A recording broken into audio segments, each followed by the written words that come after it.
नमस्कार दोस्तों, स्वागत है आपका सिविल रिमाइंड यूट्यूब चैनल के एक न्यू लेक्चर में। आज हम पढ़ेंगे इनफिल्ट्रेशन और रन ऑफ आज हम पढ़ेंगे, और बाकी का हाइड्रोग्राफ और स्ट्रीम फ्लो मेजरमेंट हम नेक्स्ट लेक्चर्स में करेंगे, और फ्लड राउटिंग। तो हम देखते हैं पहले इनफिल्ट्रेशन क्या होता है। तो जब कोई प्रेसिपिटेशन होता है तो उसके बाद क्या होता है। प्रेसिपिटेशन होने के बाद सबसे पहले होता है कि जो डिप्रेशंस होते हैं, डिप्रेशंस या गड्ढे वगैरह होते हैं, उनमें उनका स्टोरेज भरता है। उसके बाद या और कुछ पार्ट उसका क्या होता है, प्रेसिपिटेशन का कुछ पार्ट आपका वेजिटेशन और रूफ्स वगैरह इंटरसेप्ट कर लेते हैं, जो कि इंटरसेप्शन वाले पार्ट में आ जाता है। और फिर कुछ पार्ट आपका उसके बाद ये दोनों चीज़ हो जाने के बाद, डिप्रेशन, स्टोरेज और इंटरसेप्शन हो जाने के बाद फिर क्या होता है, सॉइल आपका प्रेसिपिटेशन जो रेन होता है आपका वाटर, वो सॉइल पे आता है। सॉइल पे आने के बाद वो क्या होता है, कुछ पार्ट तो आपका फ्लो होके ओवरलैंड फ्लो होके आपका क्या हो जाएगा, रन ऑफ की तरफ चला जाएगा, और कुछ पार्ट आपका क्या होगा, सॉइल के अंदर जाएगा, मतलब फ्लो करेगा थ्रू द सॉइल। तो वो वाला पार्ट जो है, जो फ्लो कर रहा है थ्रू द सॉइल, वो आपका पार्ट कहलाता है इनफिल्ट्रेशन, जो कि आपका फिर अल्टीमेटली यदि सफिशिएंट क्वांटिटी है वाटर की तो अल्टीमेटली जाके ग्राउंड वाटर टेबल से मिल जाएगा। तो इनफिल्ट्रेशन क्या हुआ, इनफिल्ट्रेशन हुआ movement of water through the soil, movement of water through the soil into ground water table. ये आपका हो गया इनफिल्ट्रेशन। अब इनफिल्ट्रेशन आपका क्या होता है कि स्टार्टिंग में, जब इनफिल्ट्रेशन स्टार्टिंग में स्टार्ट होता है, बिगिनिंग जब स्टॉर्म की आपकी बिगिनिंग होती है, उस समय क्या होता है, सबसे ज़्यादा वाटर डेफिशिएंसी रहती है सॉइल में, और वाटर डेफिशिएंसी रहेगी और उसके पोर्स भी ज़्यादा आपके उसमें फाइंस नहीं भरे रहेंगे, तो पोर्स आपके क्या होंगे, ज़्यादा परमिबिलिटी भी उस समय उसकी रहेगी। तो जो आपकी बिगिनिंग के टाइम में होती है, इनफिल्ट्रेशन कैपेसिटी आपकी मैक्सिमम होती है, और जैसे जैसे फिर ये प्रोसेस आपका प्रोसीड होता है, आगे बढ़ता है, वैसे वैसे फिर इनफिल्ट्रेशन कैपेसिटी आपकी थोड़ा कम होती जाती है, और एक टाइम पे फिर कांस्टेंट वैल्यू अटेन कर लेती है। तो इनफिल्ट्रेशन कैपेसिटी होता है कि मैक्सिमम रेट, मतलब किस मैक्सिमम रेट से वाटर को सॉइल एब्जॉर्ब कर पा रहा है, वो आपका होता है infiltration capacity. Maximum rate at which water can be absorb by the soil is called infiltration capacity in A given condition. ये बिगिनिंग ऑफ स्टॉर्म में मैक्सिमम होता है और फिर ग्रेजुअली डिक्रीज होकर कांस्टेंट वैल्यू अटेन कर लेता है। अब इस इनफिल्ट्रेशन कैपेसिटी के लिए कि डिफरेंट टाइम पे डिफरेंट क्या इनफिल्ट्रेशन कैपेसिटी होगी, इसके लिए हॉटन्स ने एक इक्वेशन दी। उसको हॉटन्स ने इक्वेशन दी आपका, जो कि based the Hortons infiltration curve पे, जो कि उन्होंने क्या बताया कि स्टार्टिंग में आपका क्या होगा, स्टार्टिंग में आपका मैक्सिमम होगा और उसके बाद धीरे धीरे कम हो रहा होगा, और जब कम हो रहा होगा वो एक्सपोनेंशियली बेस पे हो रहा होगा, और आपका एक टाइम पे आके वो फिर कांस्टेंट हो जा रहा होगा, जो कि आपको ग्राफ से भी दिख रहा होगा। तो आपका किसी टी टाइम पे आपका इनफिल्ट्रेशन कैपेसिटी जो होगी हार्टन्स इक्वेशन के हिसाब से, एफ टी इक्वल टू क्या होगा, F f plus f i minus f f e के पावर माइनस के टी। एफ एफ आपका हो गया फाइनल वाला इनफिल्ट्रेशन कैपेसिटी, एफ आई हो गया इनिशियल वाला, और के हो गया आपका कांस्टेंट होगा, जो कि सॉइल पे डिपेंड करेगा कि किस टाइप की सॉइल है, और टी आपका टाइम हो गया। F t equal to f f plus f i minus f f e के पावर माइनस के टी। यदि आपको मान लो टोटल इनफिल्ट्रेशन डेप्थ निकालना किसी दो टाइम के बीच में, कि दो टाइम के बीच में टाइम इंटरवल में कितना इनफिल्ट्रेशन डेप्थ, कितना इनफिल्ट्रेट किया वाटर, कितना डेप्थ तक, तो आपको फिर क्या करो, उसके बीच में इंटीग्रेट कर दो, इस वाले हॉटन्स इक्वेशन को उसके बीच में इंटीग्रेट कर दो, उन दोनों वैल्यूज के बीच में, उन दोनों लिमिट्स के बीच में, तो आपका आ जाएगा इनफिल्ट्रेशन डेप्थ। तो ये चीज़ हो गया। अब ये होता है कि इनफिल्ट्रेशन कैपेसिटी को कौन कौन से फैक्टर्स आपके इनफिल्ट्रेशन कैपेसिटी को कौन कौन से फैक्टर आपको अफेक्ट करते हैं। तो पहला तो हो गया आपका रेनफॉल कैरेक्टरिस्टिक, कि रेनफॉल मतलब कितना हो रहा है रेनफॉल। तो रेनफॉल कैरेक्टरिस्टिक पे भी डिपेंड करेगा कि यदि तुम्हारा रेनफॉल सफिशिएंट है, रेनफॉल इतना सफिशिएंट है कि आपका वो क्या बोलते हैं रेनफॉल इतना आपका सफिशिएंट है कि वो इनफिल्ट्रेशन कैपेसिटी से ज़्यादा है, उसके बराबर है, तो आपका रेट ऑफ इनफिल्ट्रेशन आपका होगा रेनफॉल कैपेसिटी के बराबर होगा, इनफिल्ट्रेशन कैपेसिटी के बराबर होगा। यदि आपका जो रेनफॉल इंटेंसिटी है वो लेस देन है आपका इनफिल्ट्रेशन कैपेसिटी के, तो फिर रेट ऑफ इनफिल्ट्रेशन आपका रेनफॉल इंटेंसिटी के बराबर होगा। और दूसरा आपका होता है सॉइल कैरेक्टरिस्टिक या सरफेस कवर। सॉइल कैरेक्टरिस्टिक या सरफेस कवर में क्या है कि यदि आपका सॉइल की परमिबिलिटी अच्छी है तो जाहिर तौर पे इनफिल्ट्रेशन अच्छा होगा। और फिर यदि आपका वेजिटेशन कवर यदि किसी सॉइल पे आपका वेजिटेशन कवर है तो इससे क्या होता है कि वेजिटेशन कवर कई तरह का काम करता है। एक तो क्या होता है, आपका सॉइल की परमेबिलिटी, एक तो उसके जो रूट्स जो होते हैं वेजिटेशन के, वो आपके सॉइल की परमेबिलिटी बढ़ा देते हैं। और साथ साथ एक भी होता है कि उसको ये वाटर को, जो आपका वाटर फ्लो होके जा रहा होता है, उसकी क्या होती है, स्पीड को कम कर देता है। स्पीड को कम कर देता है, इसका मतलब फ्लो डिले हो जाता है। फ्लो डिले हो जाएगा, ज़्यादा टाइम मिलेगा तो फिर वो इन्फिल्ट्रेट ज़्यादा करेगा। तो इसीलिए आपका वेजिटेशन कवर जो है ज़्यादा है किस सॉइल पे, तो उस पर इन्फिल्ट्रेशन भी ज़्यादा होगा। इसलिए आपका जो फॉरेस्ट एरिया होता है उनका हाई इन्फिल्ट्रेशन कैपेसिटी होता है देन अर्बन एरिया। तीसरा आपका infiltration water characteristic. Infiltration water characteristic और टेम्परेचर। तो इन्फिल्ट्रेशन वाटर के में जैसे टर्बिडिटी ज़्यादा है तो क्या होगा कि कुछ देर बाद वो क्या होगा, पोर्स को, सॉइल के पोर्स को क्या होंगे, ऑक्यूपाई कर लेंगे, फिर उसकी परमेबिलिटी कम हो जाएगी, फिर वो इन्फिल्ट्रेशन उसकी कैपेसिटी भी कम हो जाएगी। और टेम्परेचर कैसे अफेक्ट करता है, टेम्परेचर इस तरह से अफेक्ट करता है कि क्योंकि फ्लूइड ही तो परमेबिलिटी पे बेस्ड है, और यदि फ्लूइड पास कर रहा है और टेम्परेचर ज़्यादा है तो क्या होगा, पर उसकी विस्कोसिटी कम होगी तो आपका इन्फिल्ट्रेशन कैपेसिटी बढ़ जाएगी। और वही टेम्परेचर कम, यानी कि विंटर सीजन में जो होगा, या विंटर सीजन में आपकी कम इन्फिल्ट्रेशन कैपेसिटी होगी as compare to summer season. और वॉशिंग ऑफ फाइन्स एक है, washing of fines into voids. यदि आपके फाइन्स पार्टिकल जो है, फाइन पार्टिकल वाइट्स में आपके जाके बैठ जा रहे हैं तो उसकी क्या होगी, वाइट्स ब्लॉक हो जाएंगे और फिर इन्फिल्ट्रेशन कैपेसिटी उसकी कम हो जाएगी। और ये हो गया। और फिर यदि कॉम्पैक्शन हो रहा है, मतलब आदमी वगैरह उस पर चल के जा रहे हैं सॉइल पे, तो उसकी वजह से आदमी, एनिमल वगैरह, तो फिर क्या होगा, कॉम्पैक्शन हो जाएगा तो फिर कॉम्पैक्शन में वाइट्स कम हो जाते हैं, तो इसलिए क्या होगा, फिर इन्फिल्ट्रेशन कैपेसिटी उस केस में भी कम हो जाएगी। अब इसका मेजर कैसे करें, मेजर करने के लिए क्या है, मेजर करने के लिए आपका फ्लडिंग टाइप इन्फिल्ट्रोमीटर होता है, नाम याद करना है। फ्लडिंग टाइप इन्फिल्ट्रोमीटर होता है आपका, रेनफॉल सिमुलेटर भी होते हैं, फ्लडिंग टाइप इन्फिल्ट्रोमीटर, रेनफॉल सिमुलेटर और हाइड्रोग्राफ एनालिसिस। रेनफॉल सिमुलेटर और हाइड्रोग्राफ एनालिसिस दोनों में ही वाटर बजट इक्वेशन का यूज होता है। और आपका रेनफॉल सिमुलेटर जो होता है वो फ्लडिंग टाइप इन्फिल्ट्रोमीटर से कम वैल्यू देता है, लोअर वैल्यू से देता है। और हाइड्रोग्राफ एनालिसिस में एक क्या पॉइंट है कि ये अच्छा रिजल्ट देगा स्मॉल वाटर सेट, मतलब स्मॉल वाटर सेट वाले एरिया में ये क्या होगा, अच्छा रिजल्ट देगा जहाँ पे होमोजीनियस सॉइल है। तो ये हो गया आपका मेजरमेंट हो गया। उसके बाद एक इम्पॉर्टेंट चीज़ है इन्फिल्ट्रेशन इंडिसेस। इन्फिल्ट्रेशन इंडिसेस क्या है, इन्फिल्ट्रेशन इंडिसेस ये डिनोट करती हैं कि रेनफॉल, मतलब वो रेनफॉल वॉल्यूम जिसके ऊपर क्या होगा, जिसके ऊपर सारा का सारा जो वॉल्यूम है वो आपका रन ऑफ में कन्वर्ट हो जा रहा है, तो उसी को हम बोलते हैं इन्फिल्ट्रेशन इंडिसेस। इसमें दो इंडिसेस हैं, फाई इंडेक्स और डब्ल्यू इंडेक्स है। फाई इंडेक्स में आपका होता है कि जैसे आप कोई हाइटोग्राफ बनाओ, हाइटोग्राफ क्या होता है, आपका रेनफॉल इंटेंसिटी वर्सेस टाइम का ग्राफ होता है। तो होता है इसमें क्या है कि रेनफॉल इंटेंसिटी के जो कर्व होता है सेंटीमीटर पर आवर में वाई एक्सिस पर रख लो, और टाइम को आप आवर में एक्स एक्सिस पर रख लो। उसके बाद आप डिफरेंट टाइम पे बना दिया आपने कि कितना आपका रेनफॉल इंटेंसिटी था। और उसके बाद आपको ये निकालना है कि इन्फिल्ट्रेशन कितना हुआ, एवरेज इन्फिल्ट्रेशन कितना हुआ इस टाइम में, ये निकालना है। तो इसको डिनोट करने के लिए फिर फाई इंडेक्स, डब्ल्यू इंडेक्स आते हैं।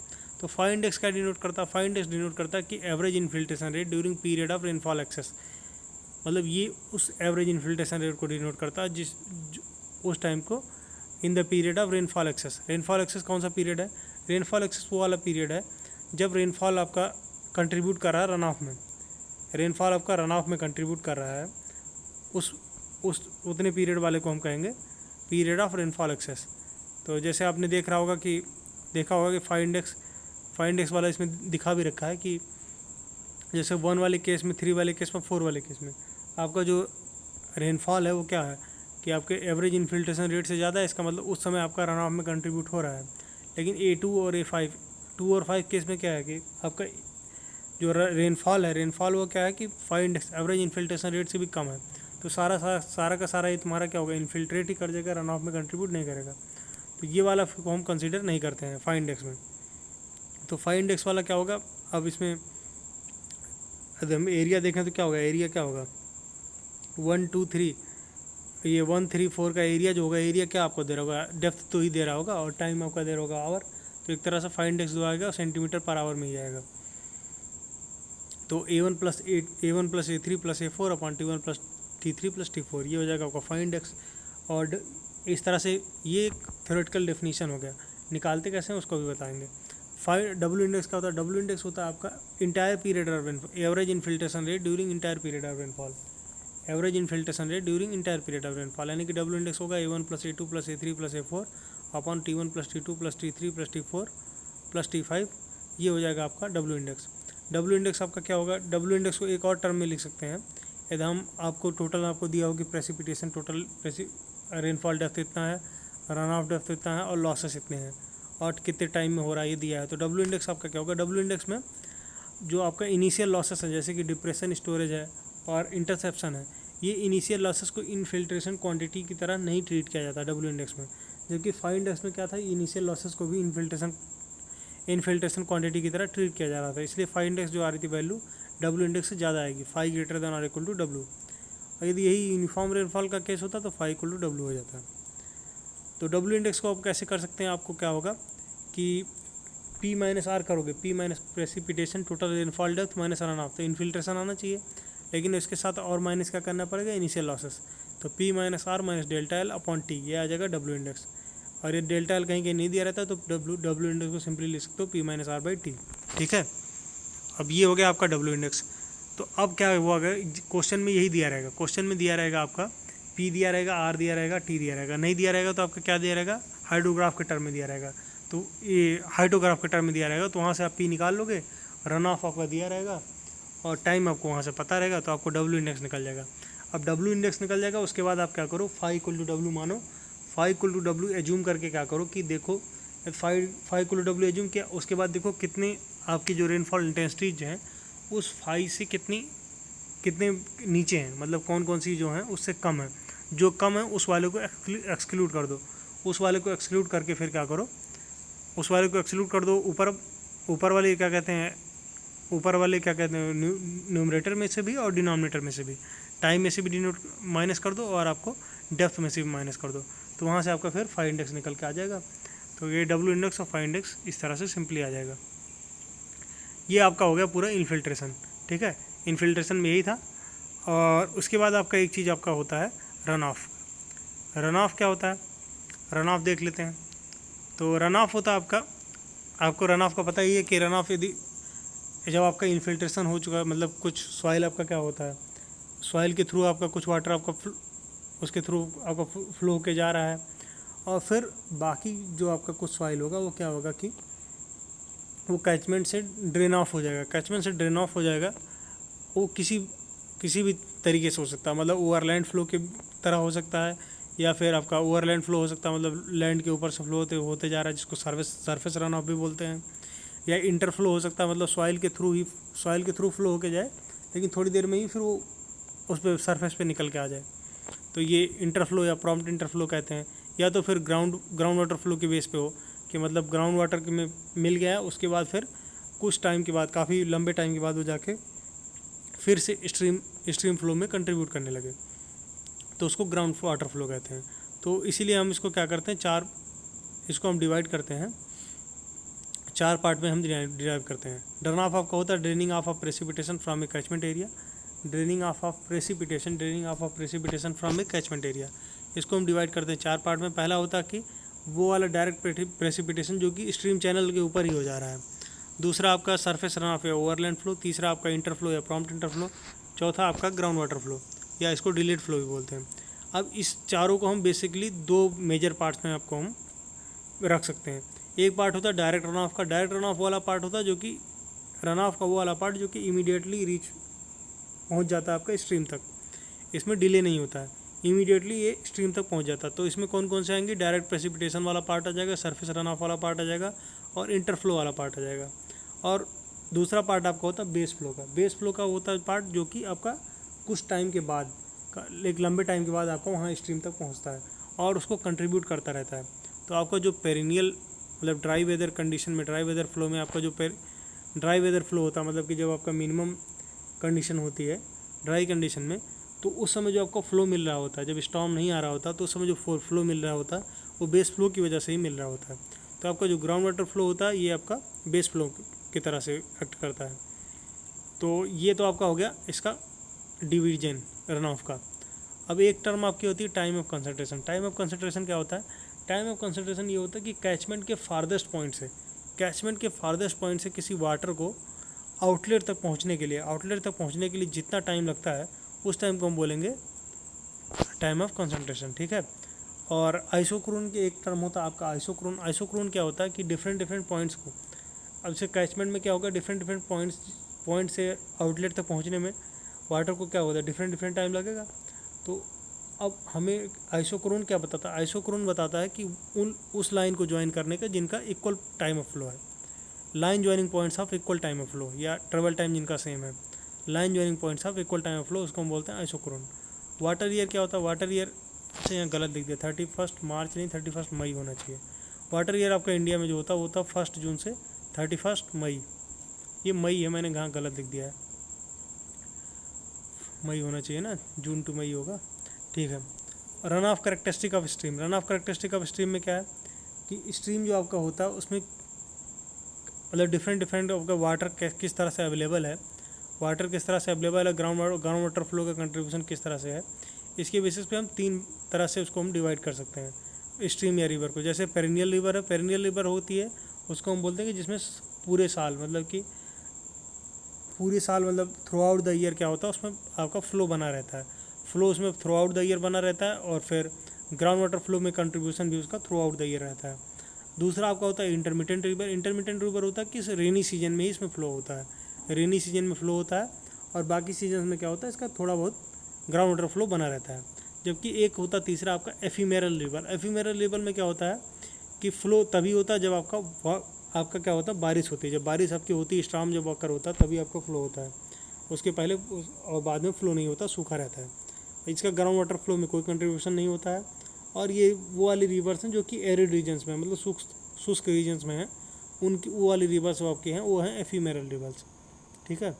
अब ये हो गया एक आपका 2 कर्व्स हो गए, एक होगा फ्लो ड्यूरेशन कर्व, एक हो गया फ्लो मास कर्व। इसका क्या यूज होता है ये देखना है हमें, और किसके बेसिस पे बनता है। जैसे flow duration curve, flow duration curve को हम डिस्चार्ज फ्रिक्वेंसी कर्व भी बोलते हैं, फ्लो ड्यूरेशन कर्व को डिस्चार्ज फ्रिक्वेंसी कर्व भी बोलते हैं। अब ये बनता किसके बीच में है, ये बनता है discharge versus percentage of time flow is equal or exceeded, discharge versus percentage of time flow is equal or exceeded, इसके बेस पे बनता है। तो यूज कहाँ पे होगा, यूज इसका होता है ड्रेनेज सिस्टम के डिज़ाइन में, फ्लड कंट्रोल सिस्टम के डिज़ाइन में, हाइड्रो पावर पोटेंशियल किसी का पता करना रिवर का, या सेडिमेंट लोड कितना आ रहा है, इन सब की चीज़ों में इसका यूज होगा फ्लो ड्यूरेशन कर्व का। दूसरा आपका फ्लो मास कर्व, फ्लो मास कर्व आपका जो है वो उसमें किसके बेसिस पे होता है, फ्लो मास कर्व में आपका होता है एक तरफ आपका एक्यूमुलेटेड फ्लो रहता है, दूसरी तरफ आपका रहता है एक्स एक्सिस पे आपका टाइम रहेगा, एक्स एक्सिस पे टाइम, वाई एक्सिस पे आएगा एक्यूमुलेटेड फ्लो, इसके बीच में ग्राफ होता है फ्लो मास कर्व का। तो ये इसको हम रिपल डायग्राम भी बोलते हैं, और एक ये इंटीग्रल कर्व है आपका हाइड्रोग्राफ का इंटीग्रल कर्व है। इसका जो स्लोप बताएगा तो वो एक्यूमुलेटेड फ्लो वर्सेस टाइम का है, तो आपका जो स्लोप बताएगा उसका क्या बताएगा, स्लोप ऑफ मास कर्व, ये बताएगा रेट ऑफ फ्लो को, ठीक है। तो आपका क्या हो गया, यहाँ से रन ऑफ भी हो गया। अब इसके बाद आपका हमारा बचता है हाइड्रोग्राफ बचता है, फ्लड राउटिंग बचेगा, और स्ट्रीम फ्लो मेजरमेंट, जिसको हम आने वाले लेक्चर्स में कर लेंगे। तो ठीक है, तब तक के लिए विदा लेते हैं, और आप लोग भी पढ़ाई लिखाई जारी रखिए। धन्यवाद। वीडियो को लाइक शेयर सब्सक्राइब ये सब करते रहिए, और आपको यदि इसका वो चाहिए PDF और इसके क्विज़ वगैरह चाहिए तो आप सिविल रिवाइन टेलीग्राम चैनल पे जुड़े, और बाकी ठीक है, संपर्क में बने रहिए। धन्यवाद।